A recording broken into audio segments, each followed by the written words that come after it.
Bathroom door open చేసి చూస్తే ఒక లేడీ రక్తం మడుగులో పడుంది. తన గొంతు పైన విపరీతమైన కత్తిపోట్లు ఉన్నాయి. ఫేస్ అంతా నుజ్జు నుజ్జు అయింది.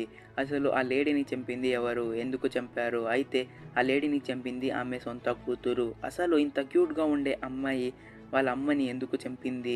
ఆమె కూతురు ఎలా చంపింది అంటే కత్తితో 151 సార్లు పొడిచి బేస్‌బాల్ బ్యాట్‌తో మొహం మీద 40 సార్లు కొట్టింది. అసలు ఈ అమ్మాయి ఇంత క్రూరంగా ఎలా మారింది? తన సొంత తల్లినే చంపాల్సిన అవసరం ఏంటి? ఈ స్టోరీ స్టార్ట్ చేసే ముందు మీరు నా ఛానల్‌ని సబ్స్క్రైబ్ చేసుకోండి. అలాగే బెల్ ఐకాన్ ప్రెస్ చేసి నోటిఫికేషన్ ఆన్‌లో ఉంచుకోండి. అప్పుడే నేను చేసే వీడియోస్ అన్నీ మీకు నోటిఫికేషన్ వస్తుంది. Let's get into the video. ఈ స్టోరీ జరిగి ఇప్పటికి 11 ఏళ్ళు అవుతుంది.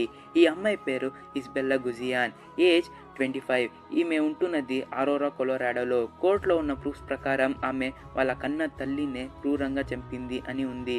పోస్ట్‌మార్టంలో డెడ్